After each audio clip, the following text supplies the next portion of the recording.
ઓમ નમઃ શિવાય. હર હર મહાદેવ. પ્રિય ભક્તજનો, ભગવાન શિવના પવિત્ર ચરણોમાં કોટી કોટી પ્રણામ. આપ સૌનું સ્વાગત છે આપણા આધ્યાત્મિક પરિવારની એક વધુ અદ્ભુત અને જ્ઞાનથી ભરપૂર કથામાં. આજે આપણે સાંભળવા જઈ રહ્યા છીએ શ્રી શિવપુરાણની એક એવી કથા જેમાં એક મહાન ઋષિ હોવા છતાં નારદજી પણ ભગવાનની માયાના પ્રભાવથી કેવી રીતે મોહિત થઈ ગયા હતા, કેવી રીતે તેમના મનમાં એક ઈચ્છા જન્મી, કેવી રીતે તેમણે એક રાજકુમારીના સ્વયંવરમાં ભાગ લીધો અને અંતે ક્રોધના વશ થઈને ભગવાન વિષ્ણુને શાપ આપી દીધો. પરંતુ મિત્રો, આ માત્ર એક કથા નથી. આ કથા આપણને આપણા પોતાના મનનો અરીસો બતાવે છે.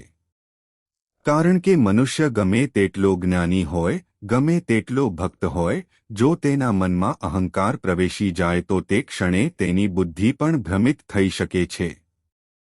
અને આ જ કારણ છે કે પુરાણોની કથાઓ આજે પણ આપણને જીવન જીવવાનો માર્ગ બતાવે છે.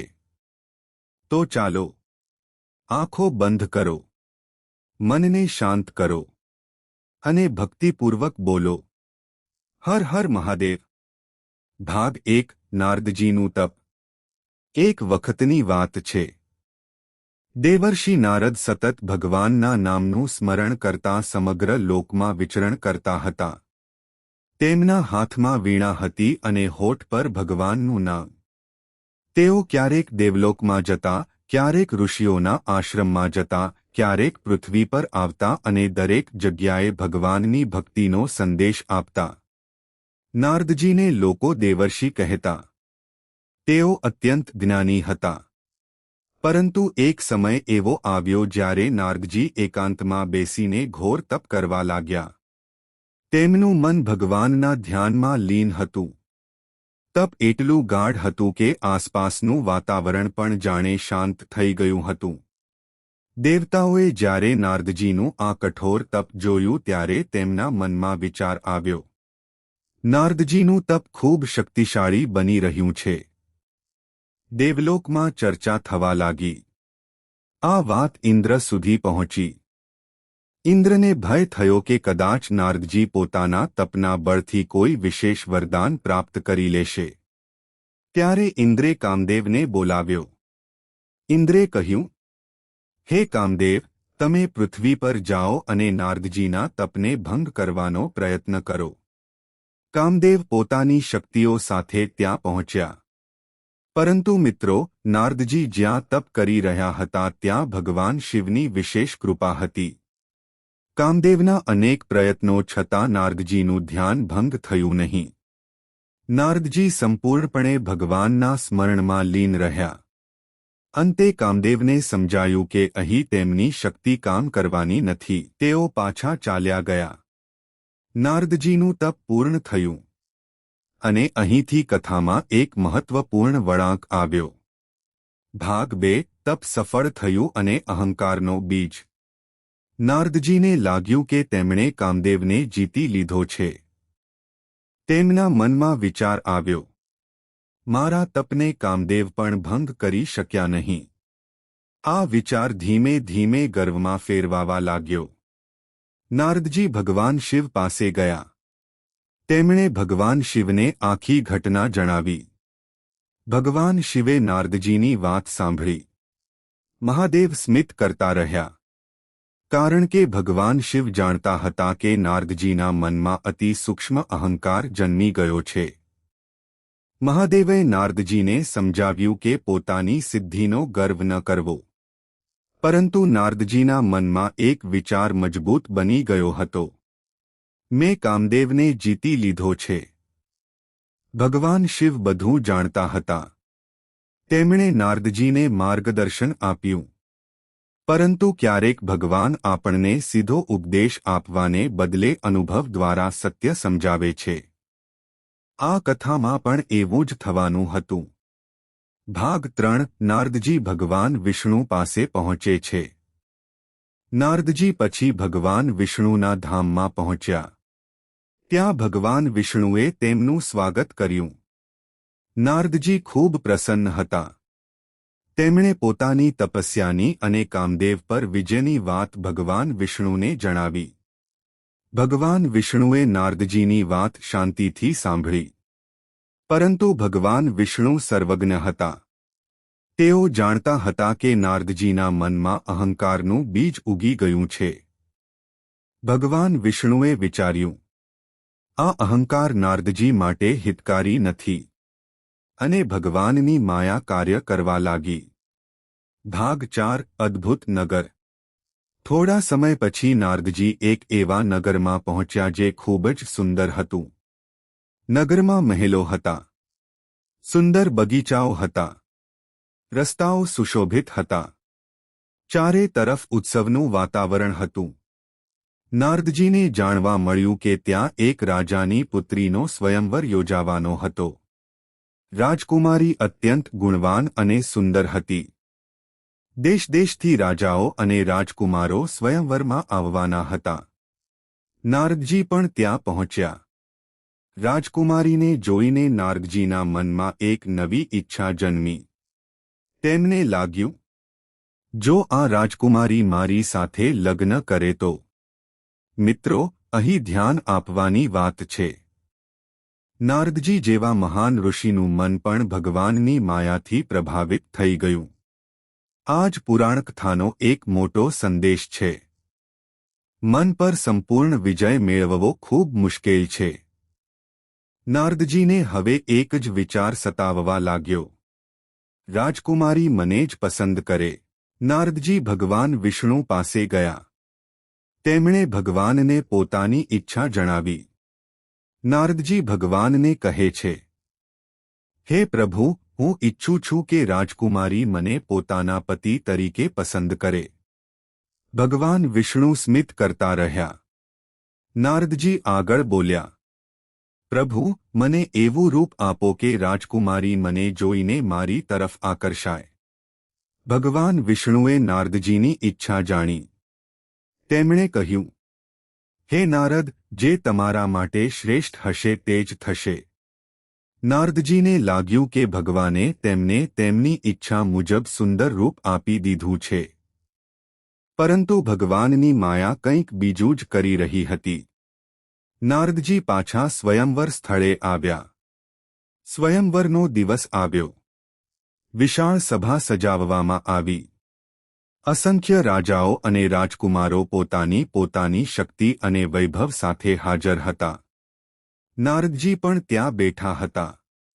તેમને વિશ્વાસ હતો, રાજકુમારી મને જ પસંદ કરશે. થોડીવાર પછી રાજકુમારી હાથમાં વરમાળા લઈને સભામાં આવી. એક પછી એક રાજકુમારોને જોઈને આગળ વધતી ગઈ. નારદજી ઉત્સાહથી રાહ જોઈ રહ્યા હતા. તેમને લાગતું હતું, હવે રાજકુમારી મારી પાસે આવશે. પરંતુ એવું થયું નહીં. રાજકુમારી નારદજીની સામે આવી. એક નજર કરી અને આગળ ચાલી ગઈ. નારદજી આશ્ચર્યચકિત થઈ ગયા. તેમને કંઈ સમજાયું નહીં. થોડીવાર પછી રાજકુમારી ભગવાન વિષ્ણુના એક દિવ્ય સ્વરૂપને જોઈને તેમની પાસે ગઈ અને વરમાળા પહેરાવી દીધી. નારદજીને ખૂબ આઘાત લાગ્યો. તેમના મનમાં પ્રશ્ન ઊભો થયો, આ શું થયું? સ્વયંવર પૂર્ણ થયા પછી નારદજી એક જળાશય પાસે ગયા. તેમણે પાણીમાં પોતાનું પ્રતિબિંબ જોયું. અને ત્યારે તેમને ખબર પડી કે તેમની સાથે શું થયું હતું. તેમને ભગવાન વિષ્ણુએ જે રૂપ આપ્યું હતું તે તેમની કલ્પના પ્રમાણે સુંદર માનવીનું રૂપ નહોતું. તેમના ચહેરા પર વાનર જેવું સ્વરૂપ દેખાતું હતું. નારદજીને ખૂબ ગુસ્સો આવ્યો. તેમને સમજાયું કે ભગવાન વિષ્ણુની માયાના કારણે તેઓ પોતાનું સાચું સ્વરૂપ જોઈ શક્યા નહોતા. તેમના મનમાં ક્રોધ ઉદ્ભવ્યો. તેઓ ભગવાન વિષ્ણુ પાસે પહોંચ્યા. નારદજી ક્રોધિત હતા. તેમણે ભગવાન વિષ્ણુને કહ્યું, હે વિષ્ણુ, તમે મારી સાથે આવું કેમ કર્યું? ભગવાન વિષ્ણુ શાંત રહ્યા. નારદજીનો ક્રોધ વધતો ગયો. તેમણે કહ્યું, મેં તમને મારી મદદ માટે વિનંતી કરી હતી, પરંતુ તમે જ મને અપમાનિત કર્યો. ભગવાન વિષ્ણુએ નારદજીને સમજાવવાનો પ્રયત્ન કર્યો, પરંતુ તે સમયે નારદજીના મન પર ક્રોધનું આવરણ હતું. મિત્રો, જ્યારે મનુષ્ય ક્રોધિત હોય ત્યારે સાચી વાત પણ તેને ખોટી લાગે છે. અને આ જ અહીં બન્યું. નારદજીએ ભગવાન વિષ્ણુને શાપ આપી દીધો. તેમણે કહ્યું કે જે રીતે આજે હું તમારા કારણે વિયોગ અને દુઃખનો અનુભવ કરી રહ્યો છું, તેવી જ રીતે એક દિવસ તમને પણ માનવરૂપ ધારણ કરીને પ્રિયજનના વિયોગનું દુઃખ સહન કરવું પડશે. આ શાપ આગળ જઈને ભગવાન શ્રીરામની કથામાં એક મહત્વપૂર્ણ પ્રસંગ સાથે જોડાય છે. શાપ આપ્યા પછી નારદજીના મનનો ક્રોધ ધીમે ધીમે શાંત થવા લાગ્યો. ભગવાન વિષ્ણુએ પોતાની માયા દૂર કરી. ત્યારે નારદજીને સમજાયું કે જે કંઈ બન્યું તે ભગવાનની લીલા હતી. તેમણે વિચાર્યું, હું તો મહાન ઋષિ છું, તો પછી હું પણ આવી માયામાં કેવી રીતે ફસાઈ ગયો? નારદજીને પોતાની ભૂલ સમજાઈ. તેમને સમજાયું કે જ્ઞાન હોવું અને અહંકારથી મુક્ત હોવું બે અલગ બાબતો છે. તેઓ ભગવાન વિષ્ણુના ચરણોમાં ગયા. તેમણે ક્ષમા માંગી. ભગવાન વિષ્ણુએ તેમને ક્ષમા કરી. હવે પ્રશ્ન થાય, આ આખી ઘટના શિવપુરાણમાં શા માટે કહેવામાં આવી છે? કારણ કે આ કથા ભગવાન શિવના એક અત્યંત ઊંડા સિદ્ધાંત તરફ આપણું ધ્યાન ખેંચે છે. ભગવાન શિવને અહંકાર પસંદ નથી. અહંકાર જ્ઞાનને ઢાંકી દે છે. અહંકાર ભક્તિને પણ નબળી બનાવી શકે છે. નારદજી મહાન ભક્ત હતા, પરંતુ થોડા સમય માટે તેમને પોતાની સિદ્ધિનો ગર્વ થયો. અને ભગવાનની માયાએ તેમને અનુભવ કરાવ્યો કે હે નારદ, જ્યાં સુધી મનમાં હું છે ત્યાં સુધી સાચી આધ્યાત્મિક પૂર્ણતા નથી. આ કથા આપણને કહે છે કે ભક્તિનો અર્થ માત્ર ભગવાનનું નામ લેવું નથી.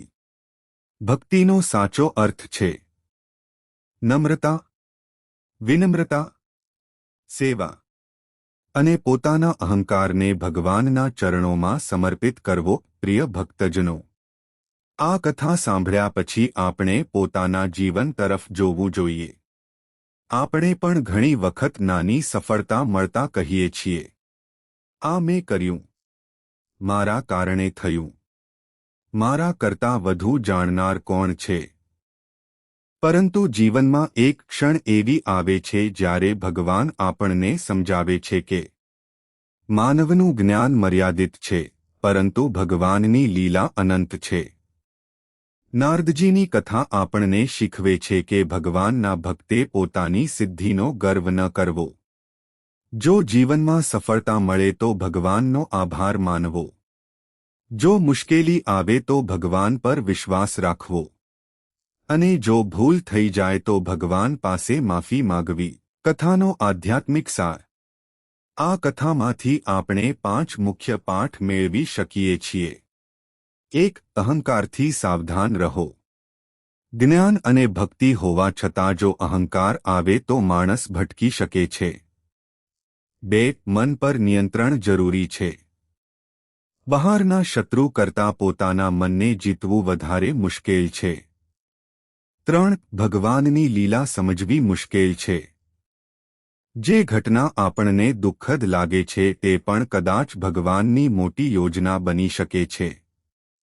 4. ક્રોધમાં નિર્ણય ન લેવો. નારદજી ક્રોધમાં આવીને ભગવાન વિષ્ણુને શાપ આપી બેઠા. આપણા જીવનમાં પણ જ્યારે ગુસ્સો આવે ત્યારે તરત નિર્ણય ન લેવો. થોડું શાંત થવું. પછી વિચારવું. 5. ભગવાનની સામે નમ્રતા રાખવી. ભક્તિનો સૌથી સુંદર આભૂષણ છે વિનમ્રતા. તો મિત્રો, આ હતી શ્રી શિવપુરાણની આ અદ્ભુત કથા.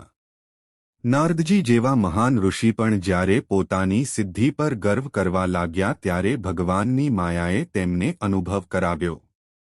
આથી આપણે પણ જીવનમાં જ્યારે કોઈ સફળતા મળે ત્યારે ગર્વ ન કરીએ. હંમેશા યાદ રાખીએ, જે મળ્યું છે તે ભગવાનની કૃપાથી મળ્યું છે. અને જ્યારે મુશ્કેલી આવે ત્યારે પણ કહીએ, હે મહાદેવ, તમારી ઈચ્છા સર્વોપરી છે. ચાલો અંતમાં સૌ ભક્તિપૂર્વક ભગવાન શિવનું સ્મરણ કરીએ. ઓમ નમઃ શિવાય. ઓમ નમઃ શિવાય. ઓમ નમઃ શિવાય. હર હર મહાદેવ. જો તમને આ શિવપુરાણની કથા ગમી હોય તો વિડીયોને લાઇક કરો, તમારા પરિવાર અને મિત્રો સાથે શેર કરો અને આવી જ ભક્તિપૂર્ણ કથાઓ માટે ચેનલને સબસ્ક્રાઇબ કરવાનું ભૂલશો નહીં. આપ સૌના જીવનમાં ભગવાન ભોલેનાથ સુખ, શાંતિ અને સદ્બુદ્ધિ આપે એવી પ્રાર્થના. હર હર મહાદેવ.